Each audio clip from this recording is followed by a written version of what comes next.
Hello everyone.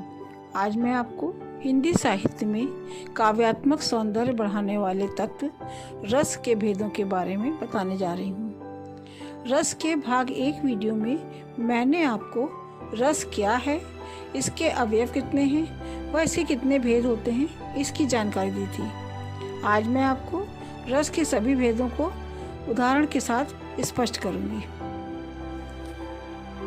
रस के भेदों की जानकारी प्राप्त करने से पहले हम रस के भाग 1 वीडियो में बताए गए बिंदुओं का पुनः स्मरण कर लेते हैं। जो भाव स्थायी रूप से हमारे मन में होते हैं वे ही स्थायी भाव होते हैं और स्थायी भाव से ही रस का जन्म होता है। जिन कारणों से स्थायी भाव जागृत होता है उसे विभाव कहते हैं। विभाव 2 प्रकार के होते हैं, आलंबन विभाव और उद्दीपन विभाव। जिस व्यक्ति वस्तु दृश्य के कारण कोई स्थायी भाव जागृत होता है वही रस का आलंबन विभाव होता है, और आलंबन से जुड़ी वस्तुएं हाव भाव, स्थान, क्रियाएं, प्रतिक्रियाएं आदि उद्दीपन विभाव के अंतर्गत आते हैं। स्थायी भाव जागृत होने पर आश्रय की शारीरिक व मानसिक प्रतिक्रियाओं को अनुभाव कहा जाता है। जिसके हृदय में कोई स्थायी भाव जागृत होता है वो आश्रय कहलाता है, और स्थायी भाव को बढ़ावा देने वाले जो मनोभाव आश्रय के मन में, मस्तिष्क में अस्थायी रूप से आते जाते रहते हैं उन्हें संचारी भाव कहते हैं।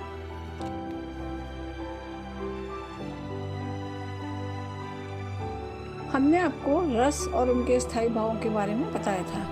एक बार फिर से इनकी जानकारी प्राप्त कर लेते हैं। श्रृंगार रस स्थायी भाव रति, हास्य रस स्थायी भाव हास, करुण रस स्थायी भाव शोक, रौद्र रस स्थायी भाव क्रोध, वीर रस स्थायी भाव उत्साह, भयानक रस स्थायी भाव भय, विभत्स रस स्थायी भाव जुगुप्सा या घृणा, अद्भुत रस स्थायी भाव विस्मय, शांत रस स्थायी भाव निर्वेद, वात्सल्य रस स्थायी भाव वत्सलता या स्नेह, और भक्ति रस स्थायी भाव श्रद्धा या भक्ति। तो आइए सबसे पहले जानते हैं श्रृंगार रस के बारे में। सबसे पहले देखते हैं कि श्रृंगार रस क्या है। जब काव्य में या नाटक में नायक नायिका का मिलन होता है तथा उनके बीच रति का भाव जागृत होता है, रति मतलब प्रेम का भाव जागृत होता है, वहाँ श्रृंगार रस होता है। श्रृंगार रस को रसराज भी कहा जाता है। श्रृंगार रस का स्थायी भाव रति, आलंबन विभाव नायक और नायिका, उद्दीपन विभाव आलंबन का सौंदर्य, प्रकृति, रमणीक स्थल, उपवन, एकांत स्थल, मनोरम स्थल आदि होते हैं। अनुभव अवलोकन मतलब देखना, स्पर्श, आलिंगन, कटाक्ष, अश्रु आदि, और इसके संचारी भाव हैं जड़ता, हर्ष, अभिलाषा, चपलता, आशा, स्मृति, उन्माद, आवेश, युद्ध आदि। श्रृंगार रस के 2 भेद होते हैं, संयोग श्रृंगार और वियोग या विप्रलंब श्रृंगार। संयोग श्रृंगार, संयोग का अर्थ सुख या आनंद की प्राप्ति अथवा अनुभव करना है। नायक और नायिका के मिलन में या संयोग में पारस्परिक रति अर्थात प्रेम की अभिव्यक्ति को संयोग श्रृंगार कहा जाता है। इसका उदाहरण है कहत नटत रीझत खिजत, मिलत खिलत लजियात, भरे भौन में करत हैं नैनन ही सब बात। यहाँ पर स्थायी भाव रति है। आलंबन विभाव नायक नायिका का भीड़ में होना है क्योंकि उसके कारण ही वो अपने प्रेम को अभिव्यक्त नहीं कर पा रहे हैं। उद्दीपन विभाव लोगों के बीच में बात न कर पाना। आश्रय नायक नायिका क्योंकि उनके हृदय में ही रति उत्पन्न हो रही है। अनुभाव रीझना, लज्जा आना, शरारतें करना, आंखों के संकेत से बात करना आदि। संचारी भाव हर्ष, चपलता तथा उत्सुकता आदि हैं। वियोग श्रृंगार, वियोग श्रृंगार में नायक और नायिका का आपसी मिलन नहीं होता है। नायक और नायिका के आपसी वियोग यानी अलगाव से उत्पन्न दुख की स्थिति का वर्णन वियोग श्रृंगार में होता है। इसका उदाहरण है निस्दिन बरसत नैन हमारे, सदा रहत पावस ऋतु हम पे, जब ते श्याम सिधारे। जब से कृष्ण मथुरा चले गए थे तो गोपियाँ उनके प्रेम में दुखी थी, उनके वियोग में दुखी थी, और हर दिन उनके आंखों से अश्रुधारा बहती रहती थी। यहाँ पर स्थायी भाव तो रति है।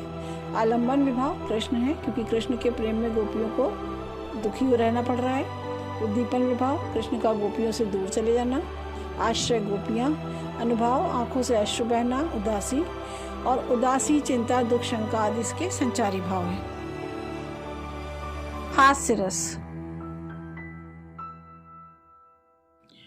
विकृत वेशभूषा, रूप, आकार, वाणी और हास्य चेष्टा आदि से उत्पन्न हास्य मनोभाव के कारण हास्य रस की निष्पत्ति होती है। तात्पर्य यह है कि जहाँ पर किसी दर्शक या पाठक के मन में पंक्तियों को पढ़कर या दृश्य को देख करके हंसी आती है, वहाँ पर हास्य रस की निष्पत्ति होती है। इसका स्थायी भाव हास, आलंबन विभाव, विकृत वेशभूषा, आकार एवं चेष्टाएं, उद्दीपन विभाव, आलंबन की अनोखी आकृति, बातचीत व उसकी चेष्टाएं, अनुभाव, आश्रय की मुस्कान, नेत्रों का मिचमिचाना एवं ताली बजाकर हंसना, हर्ष, आलस्य, निद्रा, चपलता, कंपन, उत्सुकता आदि इसके संचारी भाव हैं। इसका उदाहरण है तंबूराले मंच पर बैठे प्रेम प्रताप, साज मिले 15 मिनट, घंटा भर आलाप, घंटा भर आलाप राग में मारा गोता, धीरे धीरे खिसक चुके थे सारे श्रोता। इन पंक्तियों को पढ़कर आश्रय को हंसी आ रही है, तो इसलिए इसका स्थायी भाव हास है। आश्रय इसमें श्रोता या पाठक हैं। आलंबन विभाव मंच पर बैठे प्रेम प्रताप जी हैं, क्योंकि उनकी प्रक्रियाओं को देख करके ही श्रोता या पाठक को हंसी आ रही है। उद्दीपन विभाव तंबूरा, घंटा भर आलाप, राग में गोता मारना आदि। अनुभाव श्रोताओं को हंसते हुए वहां से खिसक जाना है। करुण रस। अपने मित्रों और रिश्तेदारों से जुदाई, किसी की प्रिय के प्राण की हानि, कारावास में होना, बदकिस्मती आदि का वर्णन होने पर करुण रस की निष्पत्ति होती है। करुण रस का स्थायी भाव शोक होता है, करुणा भी होता है। आलंबन विभाव विनष्ट व्यक्ति अथवा वस्तु, यानी जिसको देख करके मन में करुणा का भाव जागृत हो रहा है। उद्दीपन विभाव आलंबन का दाह कर्म, इष्ट के गुण तथा उससे संबंधित वस्तुएं एवं इष्ट के चित्र का वर्णन आदि। अनुभाव भूमि पर गिरना, निश्वास, छाती पीटना, रोना, मूर्छा, देवनिंदा, कंपन आदि। इसका उदाहरण है हाय महादुख पाए सखा तुम आए, इतै न कितै दिन खोए, देखी सुदामा की दीन दशा, करुणा करके करुणानिधि रोए। करुणानिधि श्री कृष्ण है। जब सुदामा श्री कृष्ण से मिलने गए हैं तो उनकी अवस्था को देख करके, क्योंकि वो पैदल ही उनसे मिलने इतनी दूर गए थे, तो उनकी अवस्था को देख करके श्री कृष्ण अत्यधिक दुखी हैं और उनसे कह रहे हैं कि तुम इतने दिन नहीं आए, यहाँ कहाँ खोए रहे। यहाँ पर आश्रय श्री कृष्ण है, क्योंकि उनके मन में करुणा जागृत हो रही है। आलंबन सुदामा है। उद्दीपन विभाव सुदामा की दुर्दशा, पैर में कांटा चुभा होना, इतने दिन दूर रहना आदि है। अनुभाव आंखों से आंसू बहना, दुखी होना, मित्र से दूर रहने की शिकायत करना आदि। संचारी भाव इसके चिंता, विषाद, ग्लानि आदि हैं। रौद्र रस। किसी विरोधी, अपकारी, धृष्ट आदि के कार्यों की चेष्टाएं, असाधारण अपराध, अपमान या अहंकार आदि से जिस क्रोध का संचार होता है वही रौद्र रस के रूप में व्यक्त होता है। इसका स्थायी भाव क्रोध। आलंबन विभाव विपक्षी या अनुचित बात करने वाला व्यक्ति। उद्दीपन विभाव विपक्षियों के कार्य तथा कथन जिनके कारण मन में क्रोध की तीव्रता बढ़ती है। अनुभाव मुख लाल होना, दांत पीसना, आत्म प्रशंसा, शस्त्र चलाना, कंपन, गर्जन आदि।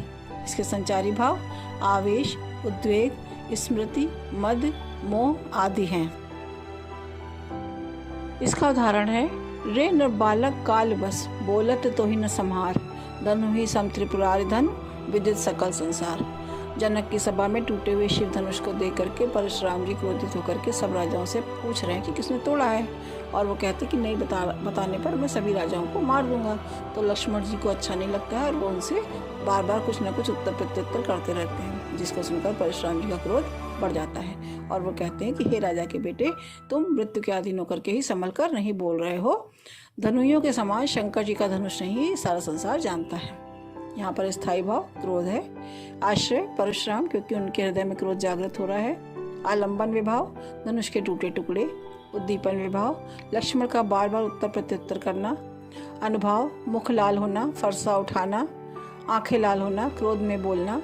संचारी भाव आवेग, उग्रता, स्मृति, चपलता आदि हैं। वीर रस। उत्साह की अतिशयता मतलब अधिकता में वीर रस होता है। यह उत्साह युद्ध, दान, दया, धर्म आदि के लिए होता है। इसका स्थायी भाव उत्साह। आलंबन विभाव अत्याचारी शत्रु, जिसके कारण मन में उसको नष्ट करने के लिए उत्साह जागृत होता है। उद्दीपन विभाव शत्रु का पराक्रम, शत्रु का अहंकार, रण क्षेत्र, यश की चाह आदि। अनुभाव कंपन, प्रहार करना, रोमांच आदि। और इसके संचारी भाव हैं आवेग, उग्रता, गर्व, उत्सुकता, चपलता, स्मृति आदि। इसका उदाहरण है सिंहासन हिल उठे, राजवंशों ने भ्रकुटी तानी थी। बूढ़े भारत में आई फिर से नई जवानी थी। दूर फिरंगी को करने की सबने मन में ठानी थी। खूब लड़ी मर्दानी वो तो झांसी वाली रानी थी। इन पंक्तियों में स्थायी भाव उत्साह है। आश्रय पाठक है, क्योंकि पाठक के मन में इन पंक्तियों को पढ़कर उत्साह जागृत हो रहा है। आलंबन विभाव रानी लक्ष्मीबाई है, क्योंकि उनकी गतिविधियां ही पाठक को प्रेरित कर रही हैं। उद्दीपन विभाव लक्ष्मीबाई का मर्दाना वेश, राजवंशों का भ्रकुटी तान लेना आदि। अनुभाव पाठक का उत्साहित होना, जो उससे कविता पढ़ना आदि। संचारी भाव आवेग, गर्व, फिरंगी को दूर भगाने की इच्छा आदि है।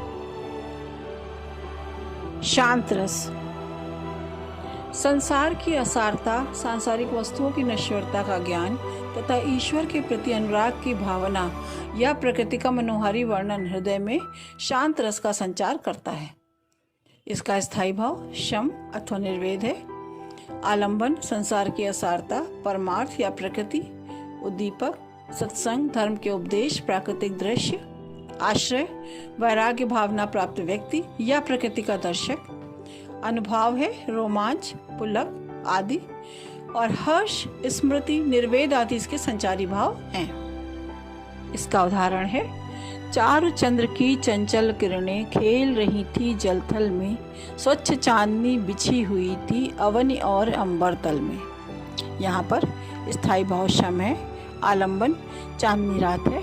आश्रय शांत चित्त वाला कोई व्यक्ति है, जिसको ये प्राकृतिक दृश्य देख करके जिसके मन में शांति का अनुभव हो रहा है। उद्दीपन इंद्रियों की आसक्ति। अनुभाव रोमांच, प्रकृति के दृश्य को देखते रहना आदि। और संचारी भाव इसके हर्ष और रोमांच आदि हैं। अद्भुत रस जहाँ वस्तुओं का वर्णन सुनकर अथवा उन्हें देखकर मन में आश्चर्य उत्पन्न होता है, वहाँ अद्भुत रस की निष्पत्ति होती है। इसका स्थायी भाव आश्चर्य।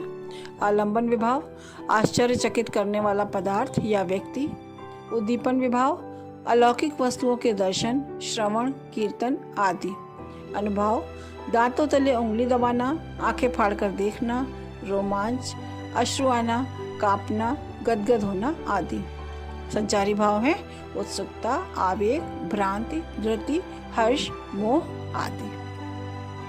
इसका उदाहरण है इहाँ उहाँ दुई बालक देखा, मतिभ्रम मोर की आव विसेखा, तन पुलकित मुख बचन नावा, नयन मूंदी चरणन सिरनावा। यशोदा माता घर के अंदर और बाहर दोनों जगह कृष्ण को बाल रूप में देखती हैं। वो उनकी बुद्धि जो है वो भ्रमित हो जाती है और सोच नहीं पाती कि क्या चक्कर है। उनका शरीर पुलकित होता है और मुख से वचन नहीं निकलते हैं। अंततः वो अपने आँखों को बंद करके उनके चरणों में सिर नाती हैं। यहाँ पर स्थायी भाव विस्मय है। आलंबन कृष्ण है। उद्दीपन दो बालकों का होना है। आश्रय यशोदा माता है। अनुभाव रोमांच, आश्चर्य व्यक्त करना, आंखें मूंदना, चरणों में सिर झुकाना आदि है। और मोह, मतिभ्रम होना इसके संचारी भाव हैं। विभत्स रस घृणा योग्य वस्तुओं को देखकर अथवा उसके बारे में सुनकर मन में जो घृणा उत्पन्न होती है, उससे विभत्स रस की निष्पत्ति होती है। विभत्स रस का स्थायी भाव ग्लानि या जुगुप्सा है। आलंबन विभाव दुर्गंधमय मांस, अस्थि, रक्त आदि के दृश्य हैं।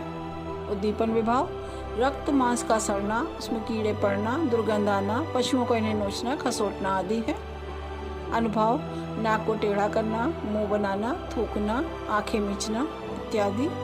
और इसके संचारी भाव हैं ग्लानि, आवेग, शंका, मोह, व्याधि, चिंता, जड़ता आदि। इसका उदाहरण है सिर पर बैठ्यो काग, आंख दो खात निकारत, खींचत जीभई स्यार, अति आनंद उर्धारत, गीध जांग को खोद खोद के मांस उबारत, स्वान आंगुरिन काट काट के खात विदारत। शमशान घाट में जो शव पड़े हैं उसमें किसी शव के सिर पर कौवा बैठा है और उसकी आंखों को निकाल के खा रहा है। जीभ जो है, सियार जो है उसकी जीभ को खींच रहा है और अत्यंत आनंद से अपने हृदय पर लगा रहा है। गीध जो है उनकी जांग को खोद खोद के खा रहे हैं, मांस निकाल रहे हैं और खा रहे हैं। और जो कुत्ते हैं वो उसकी उंगलियों को काट काट के खा रहे हैं और विदारत मतलब फेंक रहे हैं। यहाँ पर स्थायी भाव घृणा है। आलम्बन विभाव मृत शरीर है। उद्दीपन विभाव सियार गिद्ध आदि के द्वारा मांस को नोच नोच कर खाया जाना है। अनुभाव आंखें बंद करना, नाक बंद करना, एक ओर से बचकर निकलना। आश्रय पाठक, पाठक क्यों है? क्योंकि देखिए हम आप इसको पढ़ रहे हैं तो हमारे मन में खुद घृणा का भाव जागृत हो रहा है। संचारी भाव घृणा, आवेग, शंका, डर आदि है।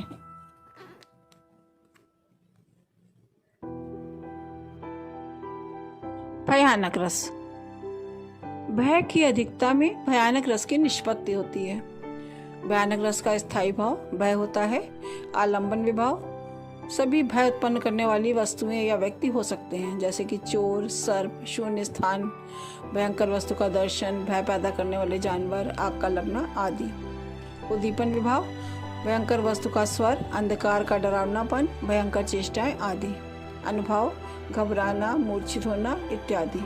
संचारी भाव चिंता, दैन्य, त्रास इत्यादि। भयानक रस का उदाहरण है एक ओर अजगर ही लखी, एक ओर मृगराय, विकल बटोही बीच में पर्यो मूर्छा खाए।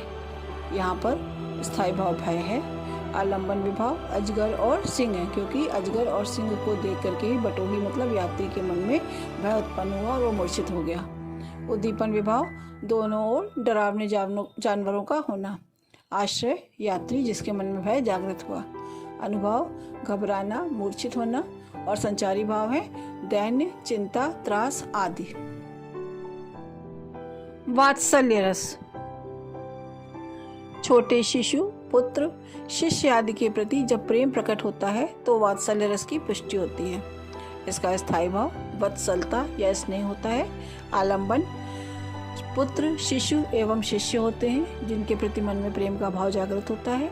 उद्दीपन विभाव बालक की चेष्टाएं, तुतलाना, हट करना, उसका रूप एवं वस्तुएं। अनुभाव स्नेह से बालक को गोद में लेना, गले लगाना, सिर पर हाथ फेरना, थपथपाना, प्यार करना आदि। संचारी भाव हर्ष, गर्व, मोह, चिंता, आवेश, शंका आदि हैं। इसका उदाहरण है माँ कहकर बुला रही थी, मिट्टी खाकर आई थी, कुछ मुंह में कुछ लिए हाथ में मुझे खिलाने आई थी। मैंने पूछा ये क्या लाई, बोल उठी वो माँ काओ, वो अप्रफुल्लित हृदय खुशी से मैंने कहा तुम ही खाओ। बेटी बाहर मिट्टी खा रही थी और माँ को बुला रही थी, कुछ उसके मुंह में थी, कुछ हाथ में थी जो कि अपनी माँ को खिलाने लाई थी। जब माँ ने पूछा कि ये क्या लाई हो तो वो बोल उठी माँ तुम भी खाओ।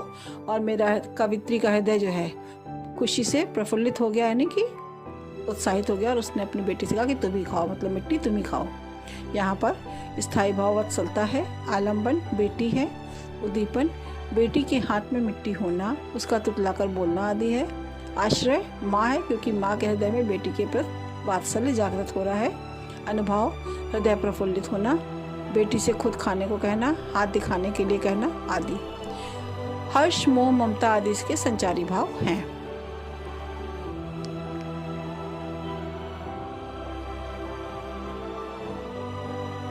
भक्ति रस इष्ट देव, गुरु आदि के विषय में भक्तों के हृदय में उत्पन्न सम्मान की भावना से भक्ति रस का संचार होता है। अधिकांश विद्वान इसे शांत रस के अंतर्गत भी मानते हैं। इसका स्थायी भाव ईश्वर के प्रति भक्ति या प्रेम है। आलंबन विभाव ईश्वर, राम, कृष्ण या गुरु। उद्दीपन विभाव परमात्मा के अद्भुत कार्यकलाप, सत्संग, भक्तों का समागम आदि। आश्रय भक्त या शिष्य। अनुभाव भगवान के नाम तथा लीला का कीर्तन, आंखों से आंसुओं का गिरना, गदगद हो जाना, कभी रोना कभी नाचना आदि हैं। इसका उदाहरण है मानुष्य हों तो वह रस खान, बसो ब्रज गोकुल गाँव के ग्वारन, जो पशु हों तो कहाँ बस मेरो, चरौनित नंद की धेनु मझारन, पाहन हों तो वहे गिरि को, जो धर्यो कर छत्र पुरंदर धारन, जो खग हों तो बसेरो करो, मिली कालिंदी कूल कदम्ब की डारन। इन पंक्तियों में स्थायी भाव श्रद्धा या भक्ति है। आलंबन कृष्ण है, क्योंकि उनके प्रति कवि रसखान के मन में भक्ति का भाव जागृत हो रहा है। उद्दीपन कृष्ण से संबंधित सभी वस्तुएं हैं जिनके प्रति रसखान का प्रेम व्यक्त हो रहा है। अनुभव किसी भी रूप में कृष्ण से संबंधित व्यक्तियों वस्तुओं के साथ रहने की इच्छा। आश्रय रसखान कवि हैं। संचारी भाव कृष्ण के क्रियाकलाप, हर्ष, स्मृति, पुलक आदि हैं। तो आज के इस वीडियो में बच्चों आपने रस के सभी भेदों की उदाहरण सहित विस्तार पूर्वक जानकारी प्राप्त की है। आशा है आपको रस के सभी भेद, उनके स्थायी भावों, विभावों, अनुभावों, संचारी भावों के साथ समझ में आ गए होंगे। धन्यवाद।